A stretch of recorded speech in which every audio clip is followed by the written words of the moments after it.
ദൈവത്തിന് സ്തോത്രം. ദൈവത്താൽ തിരഞ്ഞെടുക്കപ്പെട്ട ഒരു ഭക്തൻ്റെ ജീവിതത്തിൽ സംഭവിക്കുന്നതെല്ലാം ദൈവികമായ പ്ലാനിൻ പ്രകാരമാണ്. Everything that happens in the life of a man or a woman of God is according to the plan and purpose of the Lord. നമ്മുടെ സമർപ്പണത്തിൻ്റെ ആധിക്യത്തിനനുസരിച്ചാണ് സ്വർഗത്തിലെ ദൈവം നമ്മിൽ ഓരോരുത്തരിൽ കൂടെയും പ്രവർത്തിക്കുന്നത്. God works through us through the depth of our submission. ആ നിലയിൽ നോക്കുകയാണെങ്കിൽ പുതിയ നിയമത്തിൽ ഏറ്റവും ശക്തമായി ദൈവം ഉപയോഗിച്ചവരിൽ മുൻപിൽ തന്നെ നിൽക്കുന്ന വ്യക്തിയാണ് വിശുദ്ധ പൗലോസ്. And so in understanding that concept, we see that the life of Paul, more than anyone in the New Testament, God works specifically through. Melita ദ്വീപിൽ പൗലോസ് അത് പലരോടുകൂടി കപ്പലിൽ യാത്ര ചെയ്തവരോടുകൂടി അവിടെ എത്തിയതും ഒരു യാദൃച്ഛികമായ സംഭവമായിരുന്നില്ല. അത് ദൈവം പ്ലാൻ ചെയ്ത പ്രകാരം നടന്ന വിഷയമാണ്. We read that Paul and others who are on the ship with him are not coincidentally landing on the island of Malta, but it was the plan and purpose of God. ഇന്ന് Malta എന്നറിയപ്പെടുന്ന Mediterranean കടലിൽ സ്ഥിതി ചെയ്യുന്നതായ രണ്ട് രാജ്യങ്ങൾ, Cicily, Africa തുടങ്ങി എന്നീ രാജ്യങ്ങളുടെ മധ്യേ സ്ഥിതി ചെയ്യുന്നതായ ഒരു ദ്വീപാണ് മെലീത്ത അഥവാ Malta. Malta is an island in the Mediterranean area that is near the country of Sicily and between Africa. ഈശാനുമൂലൻ കൊടുങ്കാറ്റിൽപ്പെട്ട ആഴ്ചകളോളം അവർ ആ കടലിൽ കൂടി യാത്ര ചെയ്ത് നമുക്ക് 27-ാം അധ്യായത്തിൽ വായിക്കുവാൻ കഴിയും. We read in chapter 27 the whole situation of them leading up to the island of Malta where they're going through this storm for weeks on end. എത്രയെത്ര പ്രതിസന്ധികളും പ്രയാസങ്ങളും ആ ദിവസങ്ങളിൽ ഉണ്ടായിരുന്നു. Imagine how many troubles and anguish they had during that time. കപ്പലിലുള്ളവരെല്ലാവരും പട്ടിണി കിടന്ന് ഒന്നും മരിക്കാൻ പോകുകയാണെന്ന് തുടങ്ങുന്ന സ്ഥാനത്തും ഒരു മനുഷ്യൻ മാത്രം അവിടെ നിൽക്കുന്നത് നമുക്ക് കാണുവാൻ കഴിയും. And we see in the midst of this ship and all this turmoil that's happening and people are starving and thinking they're going to die at any minute, we see one man standing. മറ്റുള്ളവരുടെയൊക്കെയും ജീവിതത്തിൽ നമുക്ക് നോക്കുകയാണെന്നുണ്ടെങ്കിൽ പൗലോസിനെ സംബന്ധിച്ചിടത്തോളം നമുക്ക് കാണുവാൻ കഴിയുന്നത് വളരെ വ്യക്തമായ നിലയിൽ കർത്താവിന് വേണ്ടി നേരെ നിന്നു എന്നുള്ളതാണ്. We see, even looking through many of the lives of those in the New Testament, we see a man named Paul who stands strong and stands confident in his knowledge of the Word of God. അപ്പോൾ യാദൃച്ഛികമായി സംഭവിച്ചതല്ല മെലീത്തയിലേക്ക് കടന്നു വന്നതിന്റെ ഉദ്ദേശം. This landing at Malta is not coincidental. നമുക്ക് വളരെ വ്യക്തമായിട്ട് അറിയാം, യേശുവിൻ്റെ നാമം ഒരിക്കലും കേട്ടിട്ടില്ലാത്ത ഈ ഒറ്റപ്പെട്ട് കിടക്കുന്ന ഒരു ദ്വീപിലേക്ക് സ്വർഗത്തിലെ ദൈവത്തിന്റെ പ്ലാനിൻ പ്രകാരമായിട്ടാണ് പൗലോസ് ആ കപ്പൽക്കാരോടുകൂടി അവിടെ കടന്നു വരുവാനിടയായി. So Paul, along with the people who are on the ship, came to this island of Malta who has never heard of God or Jesus, not coincidentally but by the plan and purpose of God. നമ്മൾ പലപ്പോഴും നമ്മുടെ മുറിവുകളെ പറ്റിയും ചതവുകളെ പറ്റിയും നഷ്ടങ്ങളെ പറ്റിയും ഒക്കെ വെറുതെ വ്യാകുലപ്പെടുന്നവരാണ്. Many times we are people that are worried and bruised and thinking constantly about our losses and our defeats. എന്നാൽ ഒരു പരാതിയുമില്ലാതെ സന്തോഷത്തോടെ ഏത് കഷ്ടതകളും ഏറ്റെടുക്കുവാൻ തക്കവണ്ണം ഒരുക്കപ്പെട്ടിരിക്കുന്നവരിൽ കൂടിയാണ് സ്വർഗത്തിലെ ദൈവം അതിശക്തമായി പ്രവർത്തിക്കുന്നത്. But God wants to work through people powerfully who don't make excuses for the struggles they're going through. ദൈവത്തിന്റെ പ്ലാനിൻ പ്രകാരം തന്റെ ഓരോ ചലനങ്ങളും ദൈവിക ആലോചന പ്രകാരം ചെയ്തിരുന്ന ഒരു ഭക്തനായതുകൊണ്ട് താൻ അവിടെ ദ്വീപിൽ തന്റെ പാദങ്ങൾ സ്പർശിച്ചപ്പോൾ അവിടെ അത്ഭുതങ്ങൾ നടക്കുവാൻ കൊണ്ടുമിടയായി. We see a man named Paul who is following the plan and purpose of God. When his foot set on the island of Malta, there were miracles there. 2-3 വാക്യങ്ങൾ വായിക്കുമ്പോൾ നമുക്ക് അവിടെ കാണുവാൻ തക്കവണ്ണം കഴിയും. അവിടെ തീ കത്തിച്ചു, അത് തുടർന്നുള്ളതായ സംഭവങ്ങളൊക്കെ നമുക്ക് അവിടെ കാണുവാൻ തക്കവണ്ണം കഴിയുന്നുണ്ട്. വിറക് വിറക്കി പൗലോസ് തീയിൽ ഇട്ടതായിട്ട് നമുക്ക് കാണുവാൻ തക്കവണ്ണം കഴിയും. We see in verses 2 and 3 the situation where they're making a fire, preparing it, and what happened afterward. ഇവിടെ ഒരു കാര്യം ഓർക്കേണ്ടത്, ഈ കപ്പൽ മാൾട്ടയുടെ അടുത്ത് അത് തകർന്നു. We see that this ship this was shipwrecked near the island of Malta. അവരെ വെള്ളത്തിൽ കൂടി കടന്നു വരികയാണ്. And they're coming through the water onto this island. ആ പൗലോസ് ദൈവത്തിൽ നിന്നും പ്രാപിച്ച ആലോചന പ്രകാരം തന്നെ അവർക്കാർക്കും ജീവഹാനി ഉണ്ടായില്ല. And as Paul had received from God that message, no one on that ship was hurt. അപ്പോൾ അവിടെ കാണുവാൻ തക്കവണ്ണം കഴിയുന്നത് അവര് നനഞ്ഞു, തണുത്ത കാറ്റ്, ശീതകാലം എല്ലാം പ്രതികൂലമാണ്. And we read in that situation that they're completely soaked and it's the rainy season and it's very cold. എന്നാൽ ഏത് പ്രതിസന്ധിയിൽ നേരെ നിൽക്കുന്ന പൗലോസിന് അതൊന്നും വിഷയമല്ല. കാരണം ദൈവത്തിന്റെ പദ്ധതി പ്രകാരമാണ് തന്റെ ജീവിതത്തിൽ എല്ലാം നടക്കുന്നതെന്ന് വളരെ ഉറപ്പ് എനിക്കുണ്ടായിരുന്നു. But we know that none of that bothered Paul because he is a man that stood confidently on what God spoke to him and how he made his stand. ഈ ദൈവത്തിന്റെ വചനത്തിന്റെ പരിശുദ്ധാത്മാവിന്റെ പ്രതീകമായിട്ട് നിൽക്കുന്നത് കാണുവാൻ കഴിയും. We see many times in the scripture fire symbolizes the Holy Spirit. തീ നമ്മെ തകർക്കുന്നതല്ല, നമ്മെ ആശ്വസിപ്പിക്കുന്നതാണ്. Fire does not destroy us but comforts us. കാരണം പരിശുദ്ധാത്മാവ് ആശ്വാസപ്രദനാണ്. Because the Holy Spirit is the spirit of comfort. ഈ തീക്ക് അവരുടെ അവസ്ഥകളെ മാറ്റുവാൻ തക്കവണ്ണം പ്രാപ്തിയുള്ളതാണ്. And this fire can change your situation. അവിടെ നമുക്ക് കാണുവാൻ തക്കവണ്ണം കഴിയുന്നത് അവരവിടേക്ക് കടന്നു വരികയാണ്. And we see that these men came off this ship that was shipwrecked onto the island. അവിടെ കത്തിയതായ തീയ് അവരെ മഴയിൽ നിന്നും ശീതത്തിൽ നിന്നുമൊക്കെയും സംരക്ഷിക്കുന്നതാണ്. And so they kindled a fire to protect them from the cold and the rain. ഇവിടെ ഒരു ആത്മീകമായ മർമ്മം ഒളിച്ചിരിക്കുന്നത് നമുക്ക് കാണുവാൻ തക്കവണ്ണം കഴിയും. There's a spiritual mystery that is hidden here. ചില സന്ദർഭങ്ങളിൽ നാം ക്ഷീണിച്ച് തളർന്നു പോകും. There are some situations we're very tired and fatigued. എന്താണ് ചെയ്യേണ്ടതെന്ന് അറിയാതെ അസ്തപ്രജ്ഞരായി നിൽക്കും. Many times we're stumped and don't know what to do. പക്ഷേ ദൈവകൃപ പ്രാപിച്ച പൗലോസിനെ പോലെയുള്ളവർ മങ്ങിക്കത്തുന്നതായ തീയിൽ വിറക് കൊള്ളികൾ വെക്കും. And so the people like Paul who are operating in the grace of the Lord, they come to that fire and make it stronger. നാം ഓർത്തിരിക്കണം, ഈ ദ്വീപ് എന്ന് പറയുന്നത് ഒറ്റപ്പെട്ട് കിടക്കുന്നതായ ഒരു ദ്വീപാണ്. We need to understand this island of Malta is a very isolated island. എന്നാൽ ഏകാന്തമായ സ്ഥാനങ്ങളിൽ തീ ആളിക്കത്തുവാൻ തക്കവണ്ണം ദൈവം ഉപയോഗിക്കുന്നവർ അതിനുവേണ്ടി പൂർണ്ണമായി സമർപ്പിക്കപ്പെടുമ്പോൾ നാം പ്രതീക്ഷിക്കുന്നതിനപ്പുറത്തായിട്ടുള്ളതായ വൻ കാര്യങ്ങളെ ദൈവത്തിന് അവിടെ ചെയ്യുവാൻ തക്കവണ്ണം കഴിയും. But God wants to work beyond what we can think for those who are coming in even into the point of isolation and are willing to start a fire. ഏത് സാഹചര്യത്തിലാണെങ്കിലും ഏത് പ്രതിസന്ധിയിലാണെങ്കിലും ഏത് അഗ്നിപരിശോധനകളാണെങ്കിലും തീ അണയുവാൻ തക്കവണ്ണം ദൈവം ഒരിക്കലും അനുവദിക്കുകയില്ല. And so no matter what situation or trial or tribulation we're going through, God will never let that fire be quenched.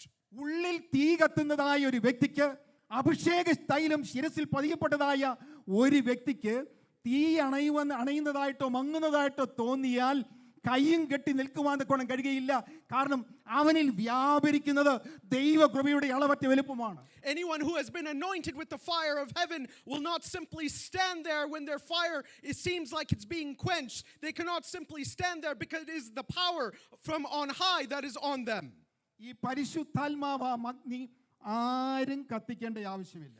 This Holy Spirit, which is the fire, is not lit by anyone on earth.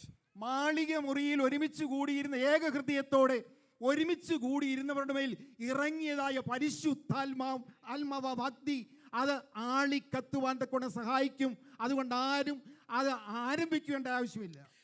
It does not need any human to start this fire. This fire that started in the upper room on the disciples just continues without any human help. പക്ഷെങ്കിൽ എവിടെയെങ്കിലും ദൈവസഭകളിലോ എവിടെയെങ്കിലും പരിശുദ്ധാത്മാവാകുന്ന അഗ്നി മങ്ങുന്നതായിട്ട് തോന്നുകയാണെന്നുണ്ടെങ്കിൽ അവിടെ ആ തീ ആളിക്കത്തിക്കുവാനുള്ള ഉത്തരവാദിത്വം അവർക്കാണ്. But people have that responsibility to keep the fire going wherever the Holy Spirit comes down, and if it seems like it's dimming, it is our responsibility to keep that fire going. പെന്തക്കോസ്തിന്റെ കനലുകൾ ലോകം കണ്ടെന്ന് വരികയില്ല. Many times people don't recognize the Pentecostal movement. ഈ കനലുകൾ കാണുവാൻ പലർക്കും കഴിയാത്തത് കൊണ്ട് പെന്തക്കോസ്തിന്റെ ശക്തിയെ നിഷേധിക്കുന്നവരുണ്ട്, പരിശുദ്ധാത്മാവിന്റെ ശക്തിയെ തള്ളിപ്പറയുന്നവരുണ്ട്. Many people who cannot see the content or the experience of the Pentecostal movement, many times they reject it because they don't see it. എന്നാൽ ഒരു കാര്യം നാം ഓർക്കണം, പരിശുദ്ധാത്മാവ് ആകുന്നതായ അഗ്നി അത് തീക്കനലുകളായി കിടക്കുകയാണെങ്കിലും ഒരു ചെറിയ കാറ്റടിച്ചാൽ മതി അത് ശക്തമായി ആളിക്കത്തുവാൻ തക്കവണ്ണം കഴിയും. Even though the Holy Spirit, even if it's just burning coals of fire, all it needs is a small wind to become a great fire. ദർശനം പ്രാപിച്ച് വിശുദ്ധന്മാർ ശുശ്രൂഷിക്കുവാൻ തക്കവണ്ണം തുടങ്ങുമ്പോൾ അവർ തീ ആളിക്കത്തുന്നത് നമുക്ക് കാണുവാൻ തക്കവണ്ണം കഴിയും. When we see men and women of God who are ministering from the word of God with vision, and that fire gets greater. അവരുടെ ശുശ്രൂഷകളുടെ ഫലമായി ഈ കനലുകളിൽ നിന്നും ആളിക്കത്തുമ്പോൾ നമുക്കൊരു കാര്യം വിശ്വസിക്കുവാൻ തക്കോണം കഴിയുന്നത് സ്വർഗത്തിലെ ദൈവം സകല ശക്തിയുടെയും ഉറവിടമായ ദൈവമാണ്. And when we see that fire become kindled from these coals through their ministry, we know that their foundation is in Jesus. തീയോടനുബന്ധിച്ച് വളരെ ലളിതമായൊരു വസ്തുതയുണ്ട്. There are some things that we need to understand very simply about fire. തീ കുറച്ച് കത്തുമ്പോൾ ഇന്ധനം കുറയും. And if fire goes on for a little bit, sometimes its intensity goes down. അങ്ങനെ ഇന്ധനം കുറയുമ്പോൾ നമുക്ക് അതിന് മങ്ങിക്കെത്തുമ്പോൾ നമുക്ക് മനസ്സിലാകും ഇന്ധനം കുറയുന്നു. And when we see that fire start to flicker, we know that intensity is going down. അതുകൊണ്ട് ഇത് തുടർന്നും കത്തുവാൻ തക്കവണ്ണം നമ്മൾ ഇന്ധനം അതിൽ നിക്ഷേപിക്കേണ്ടത് ആവശ്യമാണ്. And so to keep that fire going, we need to keep that intensity going by adding to it. പൗലോസ് നോക്കിക്കൊണ്ടിരിക്കുമ്പോൾ ഒരു കാര്യം തനിക്ക് വ്യക്തമായി മനസ്സിലായി. When Paul is looking at this situation, he understood one thing. ആവശ്യമായ ഇന്ധനം നൽകിയില്ലെങ്കിൽ തീ അധിക നേരം കത്തുകയില്ല. If we don't give enough fuel to this fire or feed this fire is not going to last very long. കാരണം തന്റെ കണ്ണിന് മുമ്പിൽ തീ മങ്ങിക്കെത്തുവാൻ തുടങ്ങുകയാണ്. Because the fire is now starting to flicker in the midst of his sight. പൗലോസ് ചെയ്യേണ്ടത് തന്നെ ചെയ്തു, അതിൽ വിറകുകൊള്ളികൾ ഇട്ടു. So Paul did what he needed to do and added some more wood or brush to the fire. ഒരു കാര്യം നാം ഓർക്കണം, താൻ ശ്രേഷ്ഠ അപ്പോസ്തലനായതുകൊണ്ട് ഞാനത് ചെയ്യുകയില്ല, അല്ലെങ്കിൽ തീ കത്തിക്കയില്ല, വേറെ ആരെങ്കിലും ചെയ്യണമെന്ന് താൻ അതിനുവേണ്ടി കാത്തു നിന്നില്ല. Do you see that Paul does not think that he's some great apostle, that he's like, let someone else keep the fire going, I'm not going to do it. He did not simply stand there. മൂന്നാം സ്വർഗ്ഗത്തോളം എടുക്കപ്പെട്ടവൻ, അതുപോലെ തന്നെ വെളിപ്പാടുകളുടെ ആധിക്യത്തിന് നിമിത്തം ഏറ്റവും അധികമായ ദൈവകൃപ അനുഭവിച്ചതായ പൗലോസ് തന്നെ മുൻപോട്ട് ആ ശുശ്രൂഷയ്ക്ക് വേണ്ടി കടന്നു വന്നു. We see that Paul stepped forward to keep the fire going, even though he was a great apostle that even saw visions up to the third heaven. ദൈവസഭയുടെ ഗ്രാഫ് എപ്പോഴും ഉയർന്നുകൊണ്ട് ഇരിക്കണമെന്നില്ല. And so the graph of the church of God does not always have to keep going upward. ഇടയ്ക്കിടയ്ക്ക് വ്യതിയാനങ്ങൾ ഉണ്ടാകും. Sometimes there's little variations or dips in between. കത്തുന്ന തീയുടെ ഇന്റൻസിറ്റിക്ക് മാറ്റങ്ങൾ ഉണ്ടാകും. Sometimes there will be changes in intensity of the fire. ദൈവസഭയിൽ കത്തുന്നതായ പരിശുദ്ധാത്മാവാം അഗ്നിക്ക് എവിടെയെങ്കിലും ഒരു ക്ഷീണമുണ്ടെന്ന് തോന്നിയാൽ ആ കുറവ് തീർക്കേണ്ടത് ദൈവസഭയാണ്. And if there's any place in the church of God where the anointing of the fire of the anointing is starting to flicker, that needs to be reconciled and fixed by the responsibility of the church. തീ അണയുവാൻ തുടങ്ങുമ്പോൾ, മങ്ങുവാൻ തുടങ്ങുമ്പോൾ ഉണർവ് പ്രസംഗിന് വേണ്ടിയോ പ്രവാചകന് വേണ്ടിയോ കാത്തു നിൽക്കരുത്. Don't be going to a prophet or waiting for someone to have visions when that fire is starting to flicker. തീ മങ്ങുന്നു എന്ന് കാണുമ്പോൾ ദൈവകൃപ പ്രാപിച്ചവർ കുറവ് തീർക്കുവാൻ മുൻപോട്ട് കടന്നു വരണം. When they see the fire in the church starting to go down, the intensity going down, it is the responsibility of those who have received the power and the grace of God to keep that fire going. മങ്ങിയ തീയിൽ പൗലോസ് വിറകുകൾ നിക്ഷേപിച്ചപ്പോൾ ആ തീ ആളിക്കത്തുവാൻ തുടങ്ങി. And so we see Paul, when he started to feed this fire that was losing its intensity, it picked up its flame again. ആ സമയത്ത് ഒരു അണലി അവന്റെ കയ്യിൽ തൂങ്ങി. And it was at that time a viper came out of the fire and clung on to his arm. പ്രിയ ദൈവജനമേ, സഭ തണുത്തുറങ്ങിയ അവസ്ഥയിലാണെന്നുണ്ടെങ്കിൽ പിശാചിന് ഒരു വിഷയവുമില്ല. Dear church, if the church is in a cold and quiet state, the devil has no problem with it. പക്ഷെങ്കിൽ എവിടെയാണ് പിശാചിന് പ്രശ്നം? തീ ആളിക്കത്തിക്കുവാൻ ആരെങ്കിലും മുൻപോട്ട് കടന്നു വരുമ്പോൾ അവിടെ ശത്രു ശക്തമായി പ്രതികരിക്കുവാൻ. But what does the devil have a problem with? Wherever the fire is more intense, that's where the devil comes out to attack. അതുകൊണ്ട് തന്നെയാണ് പൗലോസ് വിറകുകൾ ഇട്ടപ്പോൾ അവിടെ നമുക്ക് കാണുവാൻ കഴിയുന്ന സർപ്പം അവന്റെ കൈക്ക് പറ്റിയത്. That's where we see when Paul put down the sticks to light this fire even more, that snake came out and clung to his wrist. സഭയിൽ വെറുതെ വന്നു വെറുതെ പോകുന്നവരോട് പിശാചിന് യാതൊരു പ്രശ്നവുമില്ല. The devil has no worry about those who come to church, come and go. എന്നാൽ സഭയുടെ വിവിധമായ ശുശ്രൂഷകളിൽ ശക്തമായി ഇടപെടുമ്പോൾ അങ്ങനെയുള്ളവർക്ക് നേരെയാണ് പ്രതികൂലങ്ങൾ ഉണ്ടാകുന്നത്. We see problems come to those who are active in the ministry of the church. ഈ സമയത്ത് ഈ ബർബരന്മാരൊരു വിമർശനം പറയുന്നുണ്ട്. And we see what the natives have to say about this at this time to Paul. ഈ മനുഷ്യൻ ഒരു കൊലപാതകനാണ്, ഒരു സംശയവുമില്ല. No doubt this man is a murderer. ദൈവപ്രവൃത്തി ദേശത്ത് വെളിപ്പെടുവാൻ തുടങ്ങുമ്പോൾ പിശാച് തലയുയർത്തുവാൻ തുടങ്ങും. When the work of God is going up in the land or revealed in the land, we see that the devil pokes up his head. എന്നാൽ ഒരു കാര്യം ഓർക്കുക, ദുഷ്ടശക്തിയുടെ വിമർശനങ്ങളുടെ മുൻപിൽ ഒരിക്കലും ദൈവഭക്തൻ തളരുവാൻ ദൈവം അനുവദിക്കുകയില്ല. But we see that even in the midst of the attack of the devil, the man or woman of God can never be discouraged or dismayed. ഈ അവസരത്തിൽ പൗലോസ് പിശാചിനെ ഹാൻഡിൽ ചെയ്തതായ ഭാഗം നമുക്ക് വ്യക്തമായി മനസ്സിലാക്കാൻ But we കഴിയും. see how Paul handled this situation specifically. ബർബരന്മാര് അവര് ഭയപ്പെട്ടു.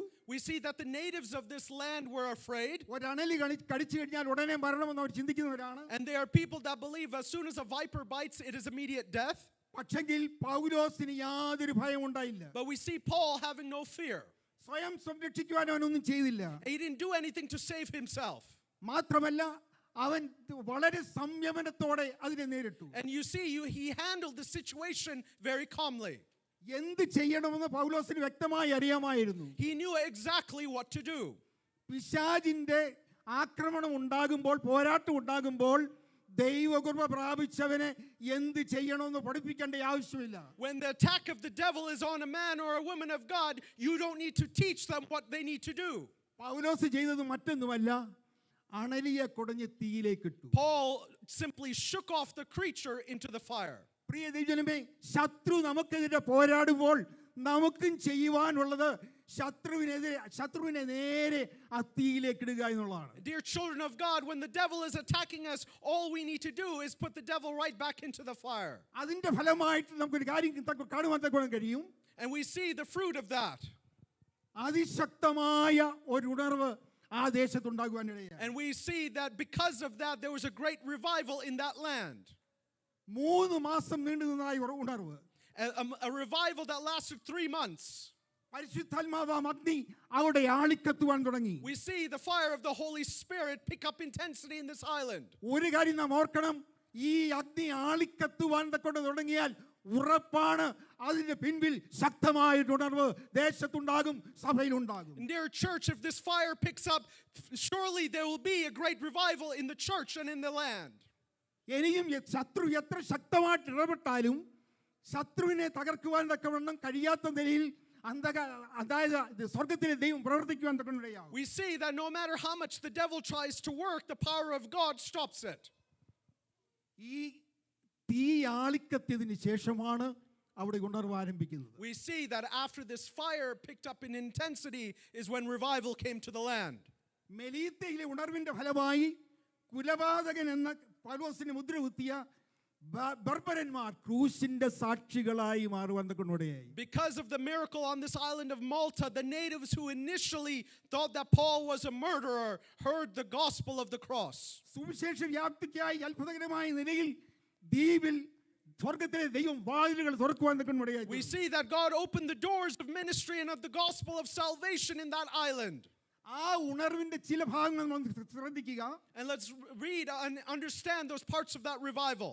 പുബ്ലിയോസ് എന്നതായ ദ്വീപ് പ്രമാണി അവരെ ചേർത്ത് 3 ദിവസം ആദരവോടെ അതിഥി സൽക്കാരം ചെയ്തു. And we read in verse 7, there was a leading citizen of that land whose name was Publius, who received us and entertained us for 3 days.